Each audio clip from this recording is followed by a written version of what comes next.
Distinguished guests, ladies and gentlemen, and fellow shoppers in Mid Valley Mega Mall, a very good afternoon and welcome to our Focus Point Roadshow.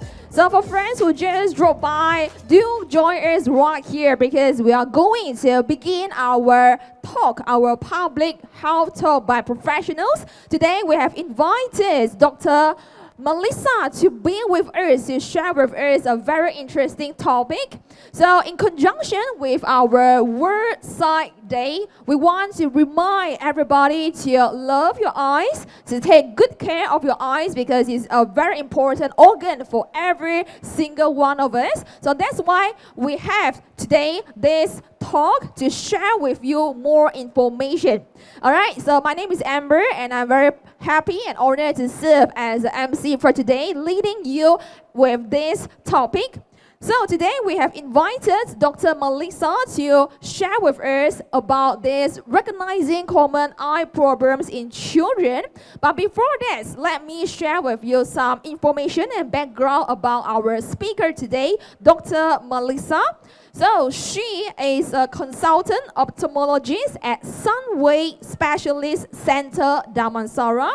So she graduated with distinctions from Queen's University of Belfast, UK in 2002, and she continued her postgraduate training in ophthalmology with hospitals in the UK and Malaysia.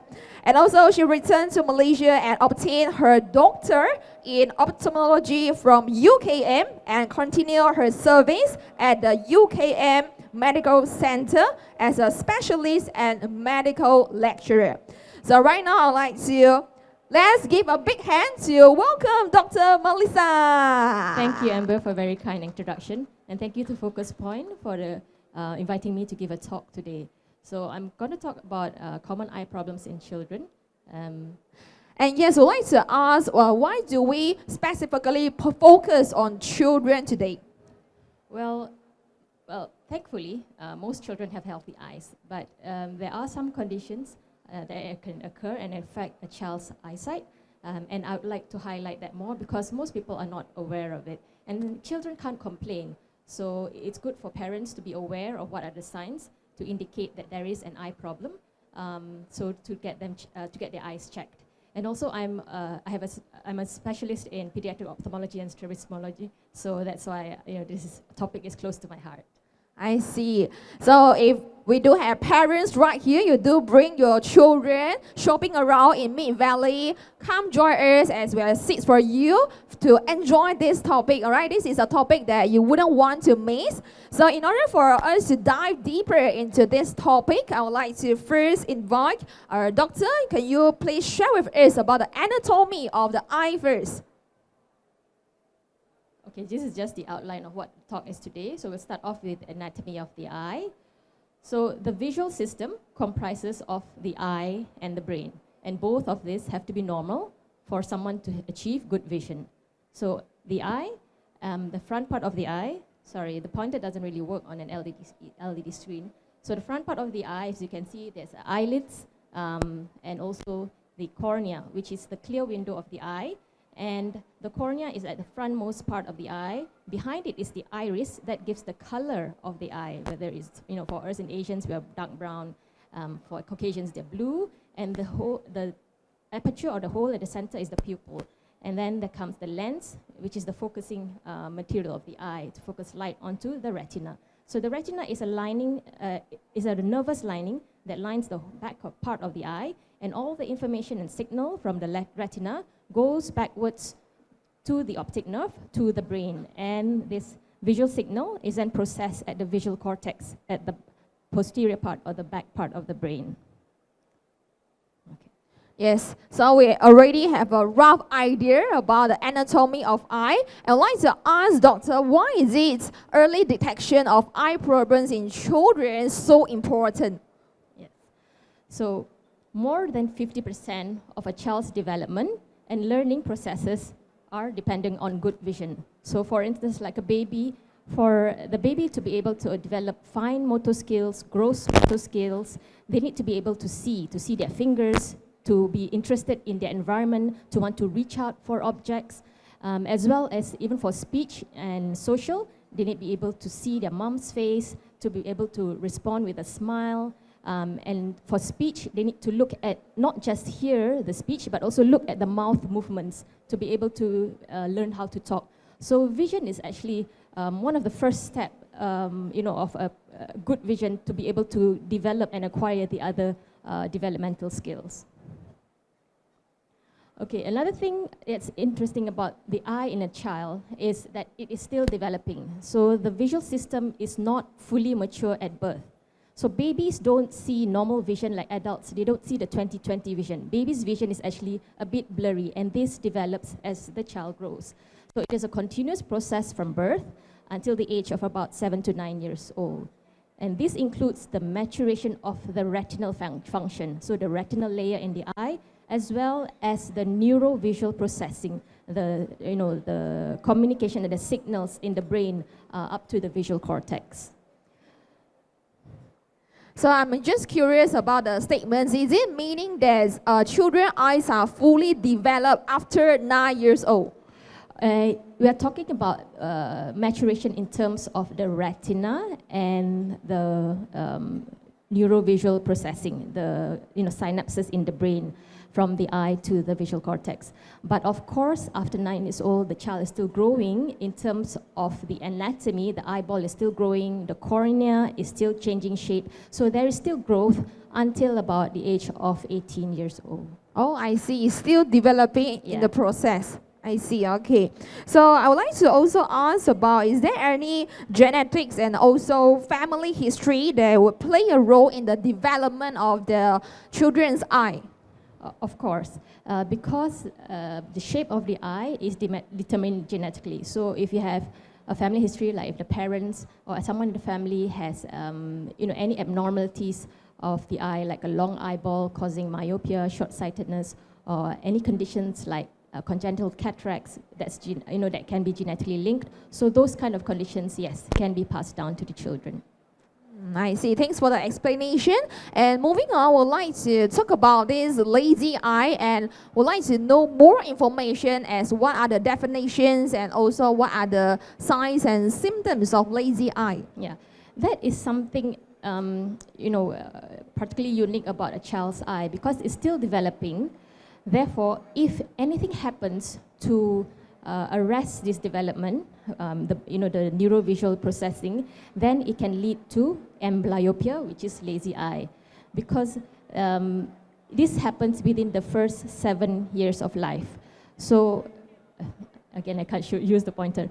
For the brain to develop that normal connection and the synapses and the maturing of the visual cortex, the vision processing center of the brain, it has to achieve good signal or good vision from both eyes.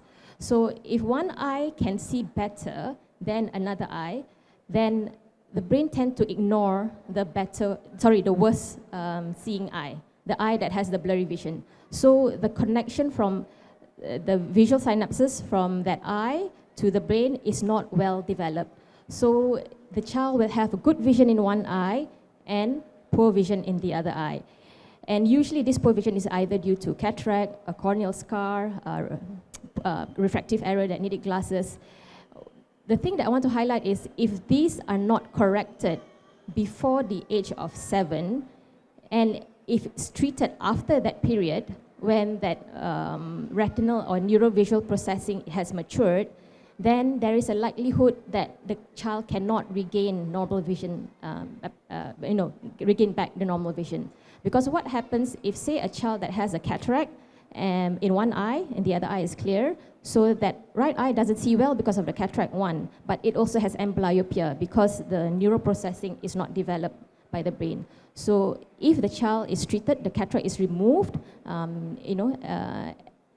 before the age of 7, then you have to train the lazy eye to see better by covering the other eye, so that you sort of penalize the good eye so that the brain uses the lazy eye. So that is the treatment for amblyopia. And that has to be done before the critical period, like I mentioned, before the ages of 7, 8, 9 years old. Okay. So amblyopia is reversible if it's treated early. So another thing, like I mentioned at the beginning of my talk, what is the importance of early detection of eye problems in children is because infants, babies, and young children, they are not capable of complaining to their parents that something wrong with their eyes. You just see the signs. If their eyes are red, if it's uncomfortable, they can't say, "Mommy, I can't. My eyes are painful. My eyes are itchy," because they can't verbalize it yet. And another thing is, those who have children, if they have refractive error, and usually occurs, since their birth or younger age, they see the world blur and they think that's normal, because they don't know how normal, clear vision looks like. So they can't tell the parents that they can't see well, all right? So that is why early detection is important. Yes, so right now we are going to dive deeper into what are some of the common eye problems in children. Dr. Malisa? Okay.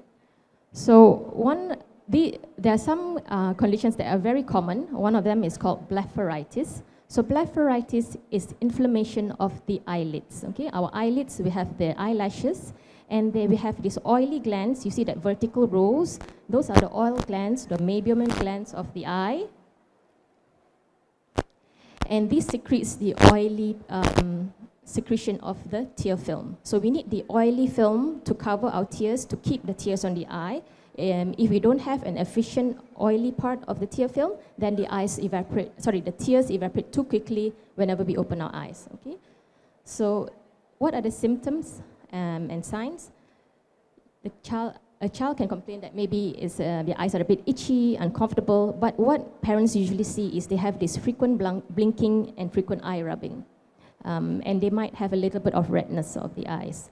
So what I see as an eye doctor when we examine is they have this greasy coating at the base of the lashes. On the right-hand side of the screen there, you see that's quite severe. You see that sort of scaly, greasy crust on the base of the eyelashes. But sometimes it can be very subtle. Actually, you most of the time, you don't see these signs unless you check at the slit lamp by the eye doctor. It can be very subtle, like on the left side of the screen here. Okay. And that oily glands, the meibomian glands that I mentioned, they can be blocked. Why are they blocked? Because the secretion is thick. Instead of secreting normal, clear, liquid oil that flows out nicely, the secretions are thicker, they're solid. So that's why it gets blocked, and then it gets inflamed. And in some cases, they get severely blocked that they can develop a lump, and we term that as chalazion. Even adults get this, so it's a very common condition that can occur in children and adults. So what is the treatment? So in mild forms, usually it's eases with warm compression. Remember that I said that the meibomian glands are thick and the secretions are solid. So it's like oil that is solid. You have to heat it up to melt it. So it's the same principle. You have to do warm compression on the eyelids for 5 to 10 minutes to unblock the glands, and also to do eyelid cleaning at the lid margin, using a cotton tip with a bit of warm water, and sometimes you can put a bit of diluted baby shampoo in it, and use a cotton tip, swirl in the water, and then scrub at the base of the lashes to get rid of that greasy dandruff material I showed you before. In more moderate to severe form, they may need antibiotics, either in the form of ointment or syrup for children or tablets in adults. So if it's still persisting, it doesn't get away with doing warm compression and lid cleaning, then yes, do go see an eye doctor to get the eyes checked for further treatment. Okay, in children, there is a more severe form of blepharitis. It's called the blepharokeratoconjunctivitis, meaning that it's not just the eyelid that is inflamed, it has involved the cornea, the clear window of the eye. So if you can see the picture there, you can see that the clear window of the eye, the cornea, has these blood vessels, red blood vessels going to the center, and this white patch. So that white patch is an inflammatory patch. It's called keratitis. So it's a more severe form of the disease, and it's due to the hypersensitivity, like an allergic reaction to the normal bacteria that is along the eyelid margins, the Staphylococcus aureus. So this has to be treated aggressively and adequately to prevent scarring. So we treat it usually with some steroid eye drops as well as antibiotic eye drops. And what we want to prevent is the scarring, because once that white patch scars, it remains white, so that blocks the light.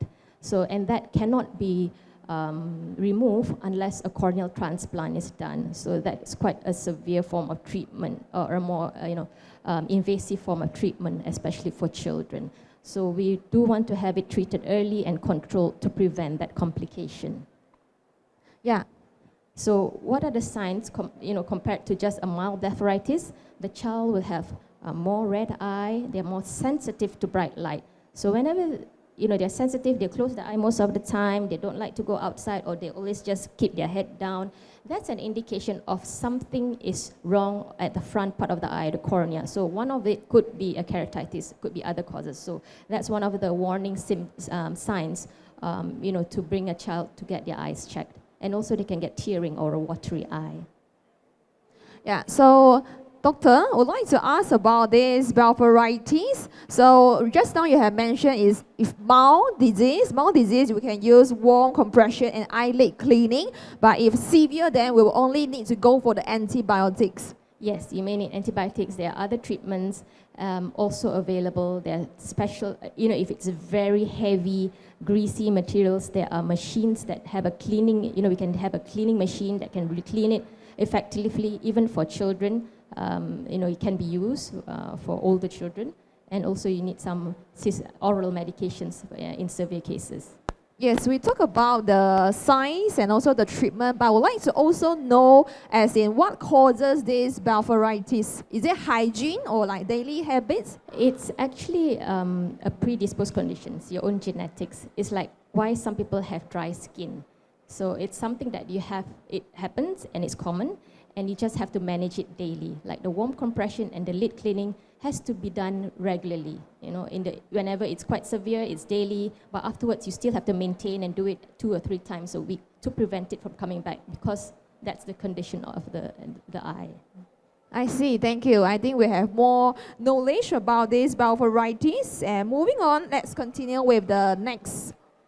Okay, now let's talk about a very common condition in kids and also in adults, in young adults especially, is allergic conjunctivitis. Okay, I'm sure people know what the term allergy is. It's usually a reaction to a trigger, and for eyes, it's usually from the environment, something in the air. So the most common things is house dust mite, and also pollen, in Malaysia, like grass pollen, and some people are allergic to like flower pollen.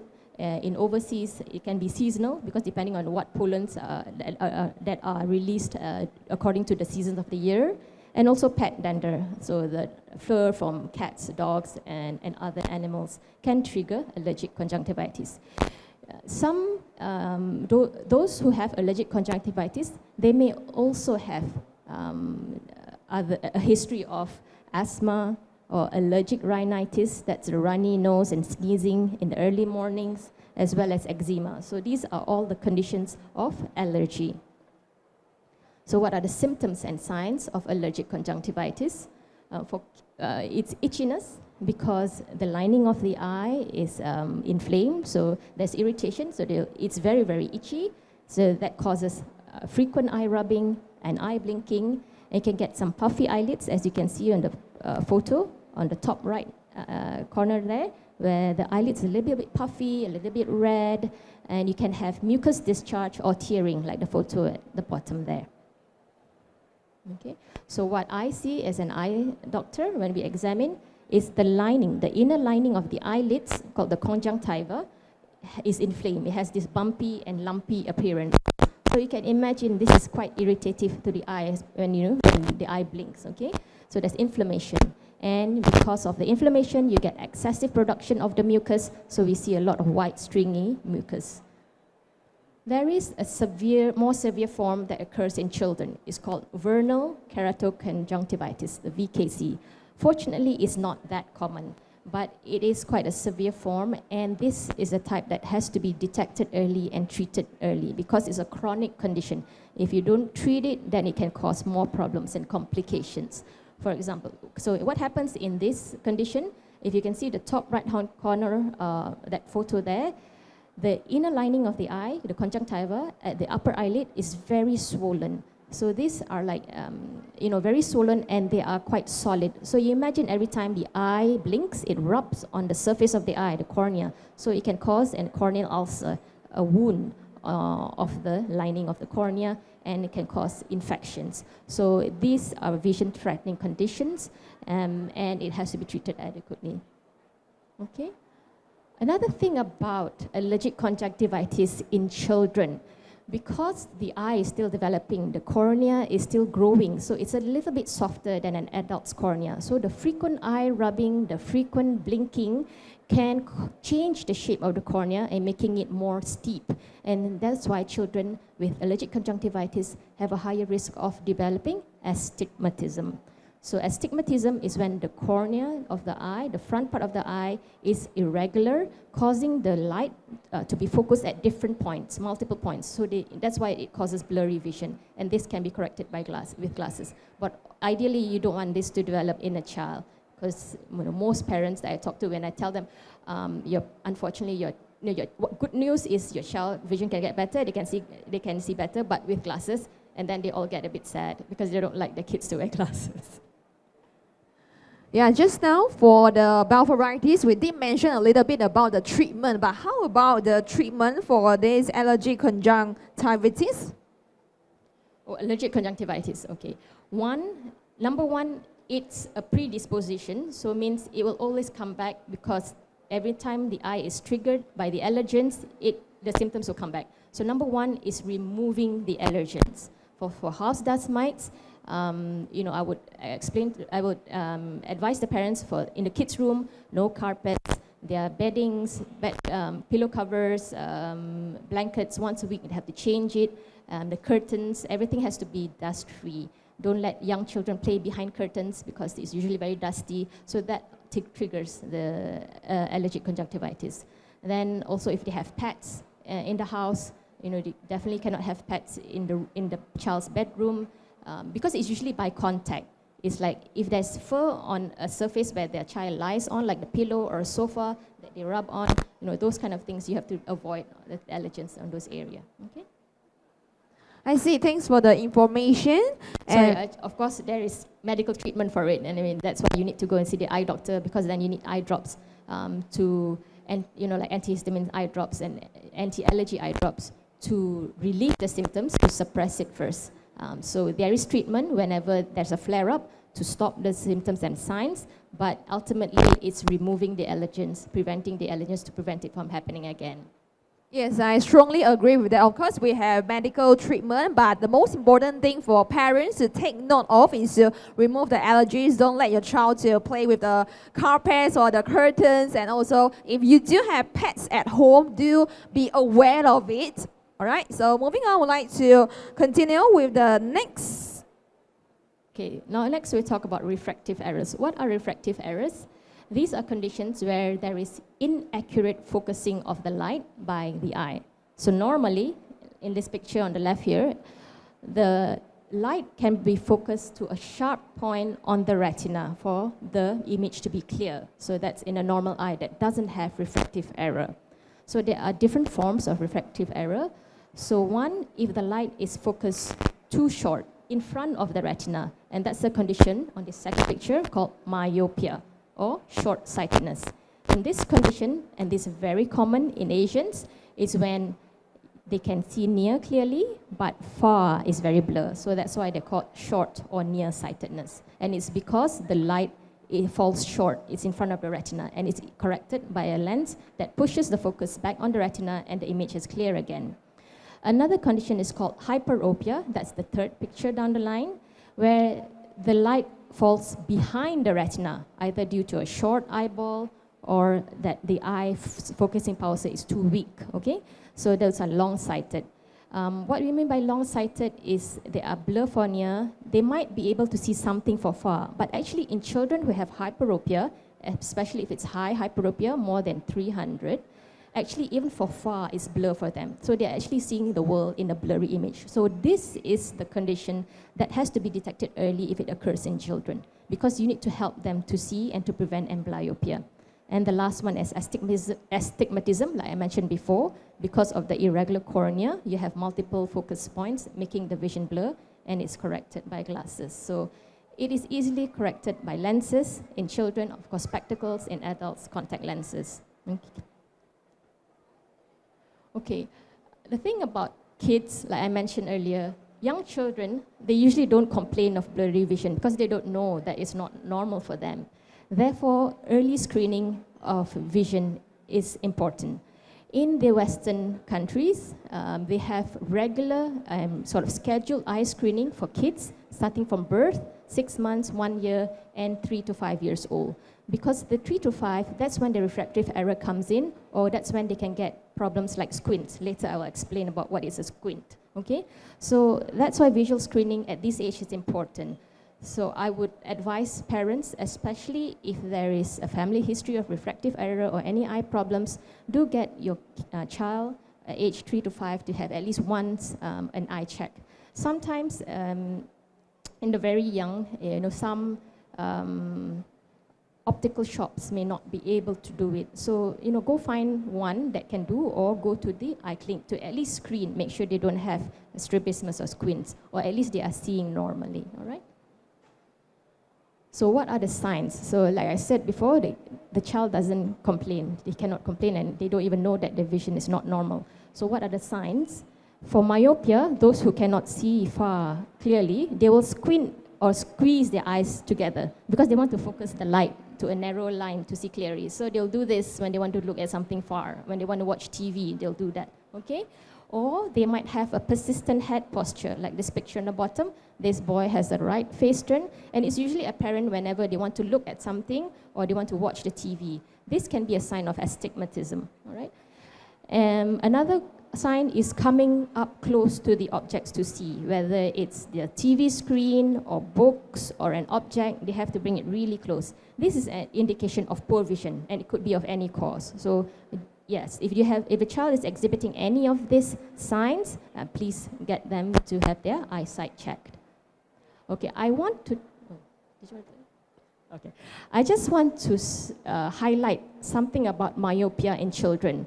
Most people think, oh, myopia or short-sightedness is simple. You just wear glasses, they can see, that's fine. So, we can get, so there's no big deal about it. But we have to bear in mind, like I mentioned before, myopia is when the focus falls short, and a lens will correct that focus and pushes it back to the retina.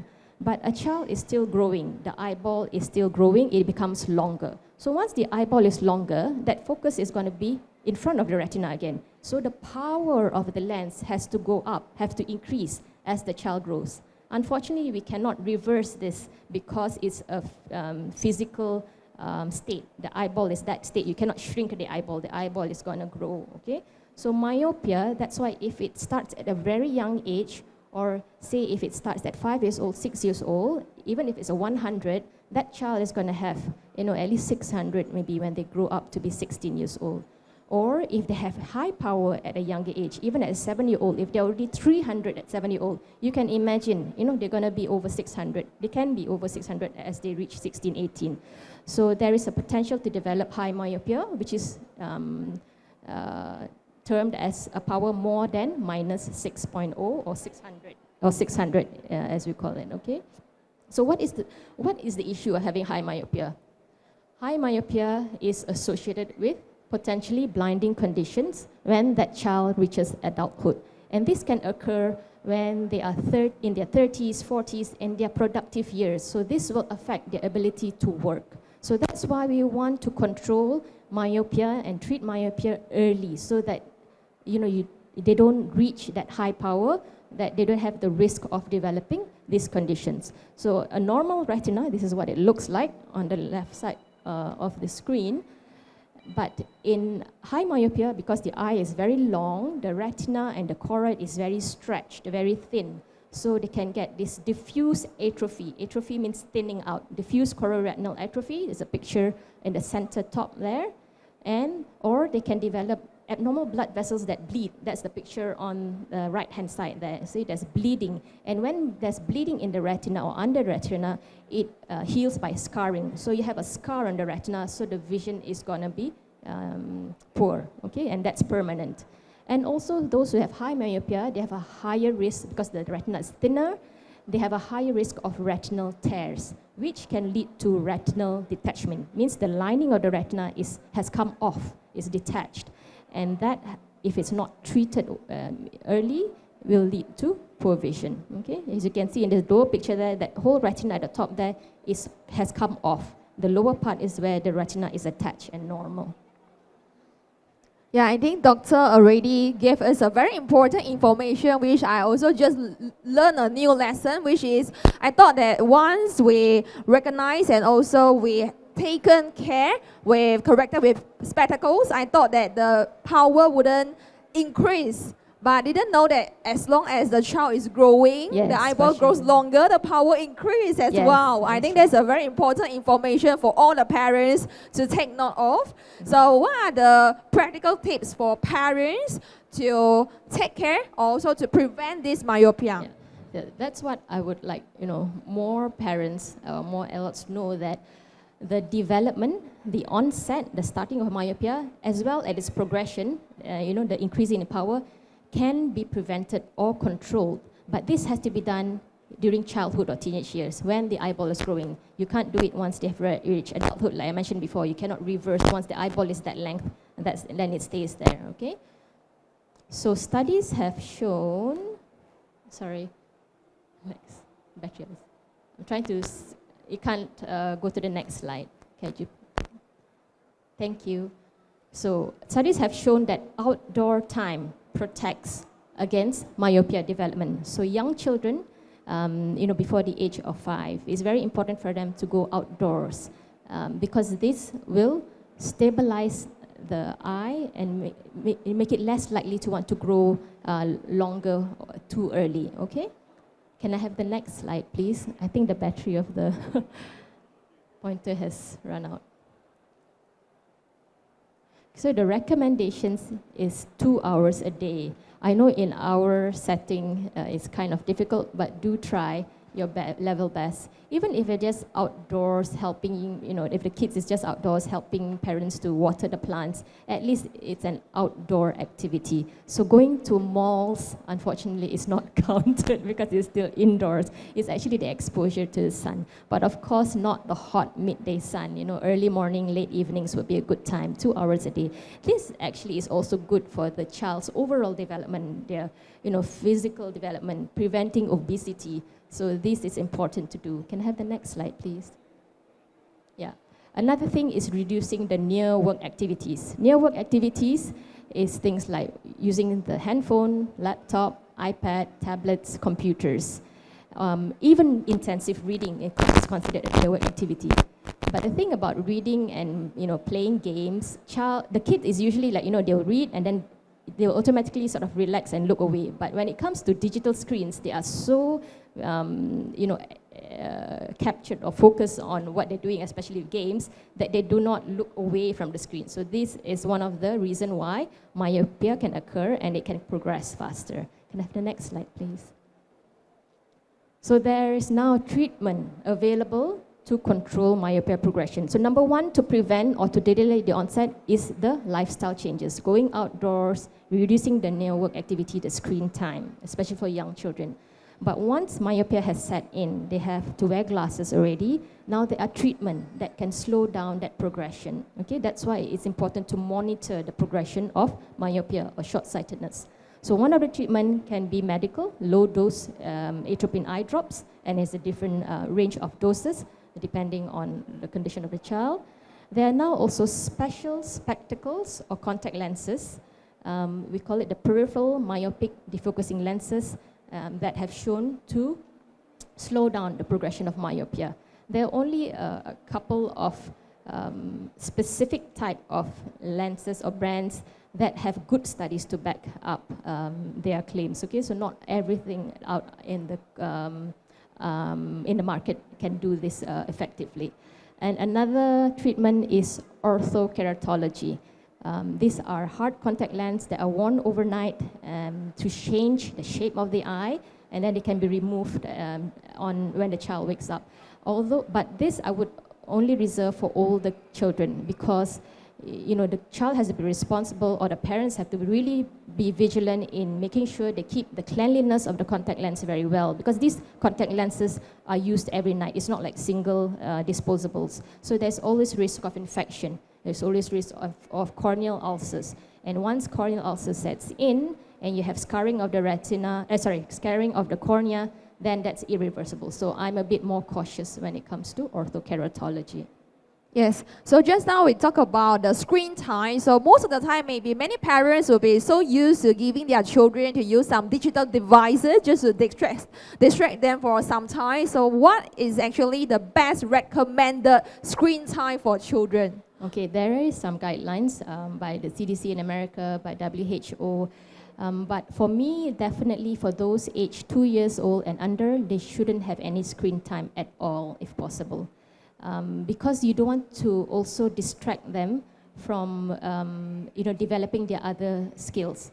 Like if a young child, a baby, 1 year old, those are very young, if they're always with the screen, they don't develop their other skills. They don't develop their fine motor skills. They don't develop their speech skills. So it's actually quite dangerous to use a digital screen as a nanny to a young child, to an infant, okay?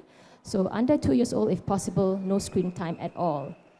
But for those 3 to 5 years old, no more than 1 hour a day, but I usually advise parents to break it up, give it a 20-minute session, just one video, one episode, and then stop, then do something else, okay? So make sure there's frequent breaks. That 1 hour a day doesn't mean a whole straight 1 hour a day. Then for 6 years old and above, maybe about 2 hours a day, again, in short periods, 30 minutes, 40 minutes. It is very difficult nowadays with computer games, and also it's their social thing. Kids, that's how they socialize. They socialize by playing video games together. But us as parents, for their sake, we do try to limit it and give them a time period. For those, because addiction to digital screens is a real problem. Kids can be really be addicted. When for us, even for adults, on your handphone, we're on our handphones all the time. Looking at social media, even though it's not related, you're still stuck to the phone. So imagine for a kid. So that digital screens are very addictive. So for young kids, especially those in primary school, I would always advise parents, do not let them have their own handphones. You hold on to the handphone. You give the handphone time or digital screen time as a reward, so that they will do other things. So those are the few tips that you can do to try and limit and control the screen time for kids. Yes, that's a very useful tip from doctor, as we somehow couldn't prevent our children not really using the digital devices. However, we can ask them to take frequent breaks, all right, while using the digital devices. And now moving on, we still have another we'd like to share with everyone. Yeah. So this is my last condition that I'm going to talk about today is called a squint, okay? Most people think squinting, there is another meaning of squint, which is squeezing the two eyes together. But what I mean by a squint, the medical term is called strabismus, when there is abnormal alignment of the eyes. So for example, in this picture of this child, his right eye, that eye, you see is focusing straight. You can see the light reflex is on the middle of the pupil or the cornea. But that left eye is deviated outward. The reflex of the light falls on the inner part of that cornea. So it means the child is using one eye to see straight, the other eye is deviated out. So that is strabismus or a squint. Next slide, please.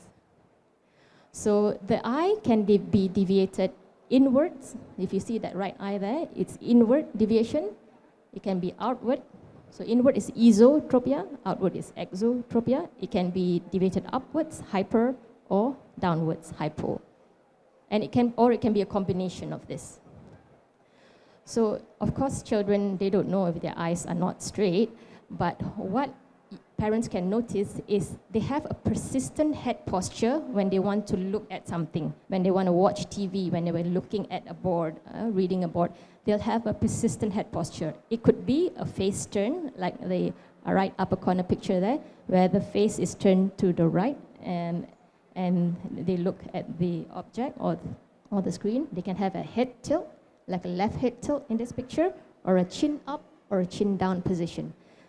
In strabismus, because the eyes are not aligned, why the child adopts this head position is because that's the position where the two eyes are most closely together, because our brain likes to use the two eyes together. The quality of the image and our vision is much clearer and better when you have input from two eyes rather than one eye. So in kids, they adapt very well, so that's why they will find a position of the head where they can see much, much more clearer. So that's why they have a persistent head position. Next slide, please. Okay, screen or strabismus is a range of causes. Okay, it's not one type. There are different causes of screen or strabismus. It can be due to, I simply put this as refractive error to make it more understandable. So some kids, if they're hyperopic, they can have an in-turning screen, or they can have they're myopic. Sometimes they can have an outward deviation, exotropia. So once you correct that, it can minimize the squint.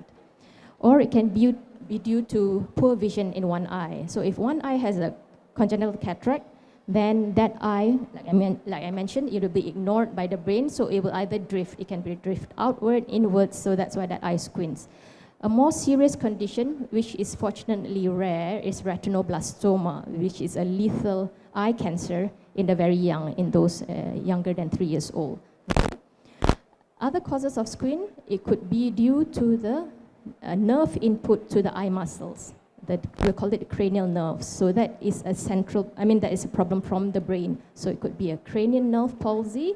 It could be that the brain has hydrocephalus and other brain conditions like tumors, optic glioma, neuroblastoma, or other conditions like cerebral palsy and craniofacial syndrome. So there is a wide range of causes of squints.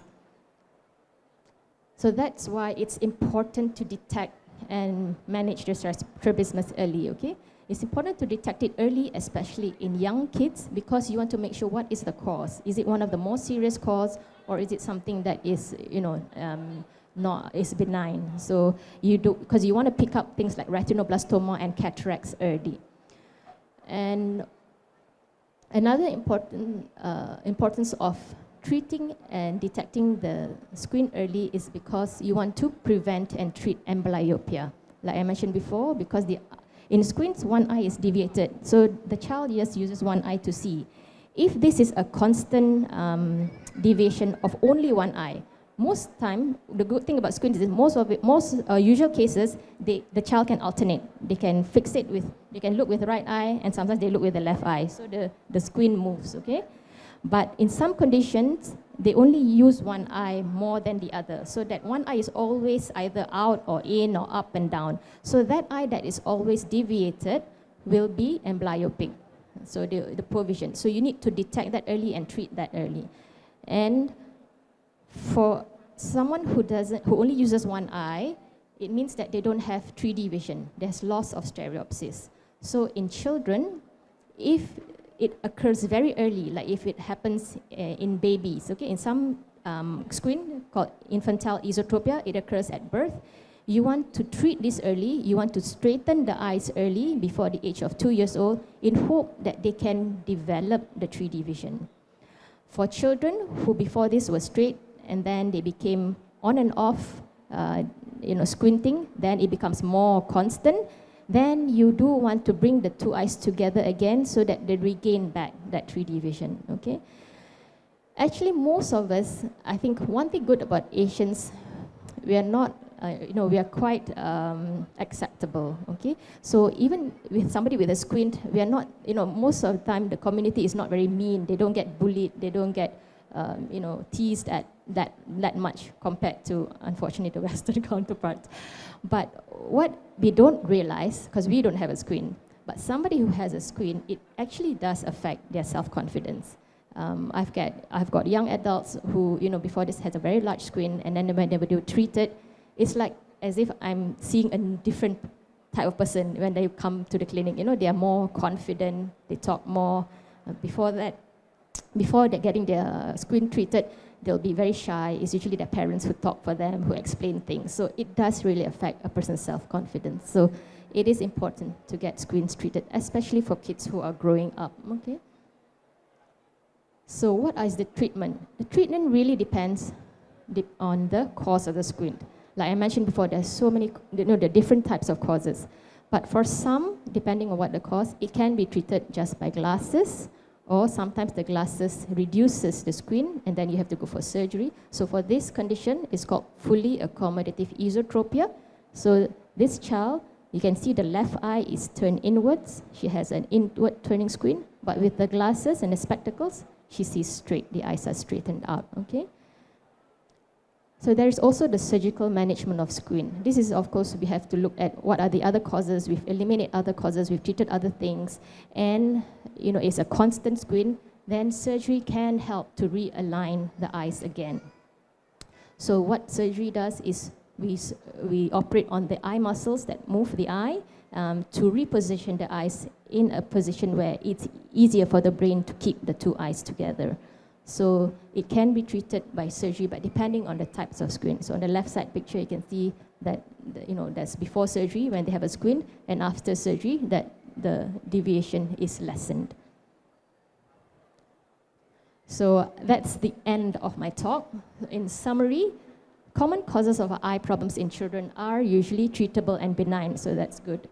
But if they are inadequately treated or detected late, it can lead to complications, worsening of the condition, and as well as for young children, it can lead to amblyopia.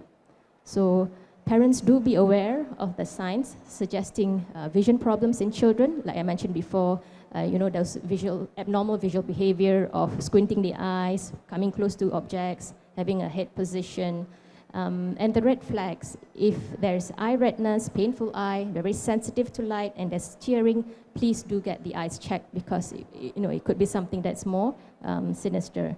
So if in doubt, please go for an eye examination. Yes, we'd like to ask and also give some information to everyone. So actually, how frequent should kids get this kind of checkup or also regular eye examinations? Like I mentioned before, ideally, between the age 3 to 5, all children should have some form of vision screening, at least testing their eyesight, okay? And then the next one, I think it happens in schools. Whenever it's standard 1, they do have a vision screening. And if everything is okay, then the next vision screening is whenever they reach puberty. But for those who have a family history of eye problems, like someone in the family has congenital cataracts, have high-powered glasses, or history of strabismus, the squints, then yes, please do get the children's eyes checked earlier and screened earlier to pick it up earlier. Yes, as we did mention earlier, is that children, they wouldn't have the ability to complain their problems. So as parents, as caregivers, as teachers, how actually we can give more focus and also to detect all these eye problems of our children? Yes, for teachers or educators or carers, I mentioned before all those signs of, that indicates that there might be a vision problem. The squinting, the coming up close to objects, the head posture. For teachers especially, if you notice if the child keeps missing a word whenever they're copying something at the black whiteboard, or they might not write properly. So one of the first check is an eyesight check. It could be other things, it could be other learning disabilities that they have, but vision is also one of the things they needs to be assessed to make sure that they can see clearly. Then that can be treated so that the child can learn properly. Can I have the next slide, please? Yes, so we have once again to remind everybody to get an eye examination early for your children, as early detection is to regain normal vision and to prevent any other complications. Next. And also healthy eyes are happy eyes, as it's very important for us to really take good care of our eyes, to love our eyes, because it's a very important organ for every single one of us. So thank you so much once again, Dr. Malisa. Let's give Doctor a big hand. Thank you. Thank you for the wonderful sharing. Precious Sunday to listen to the talk. Thank you.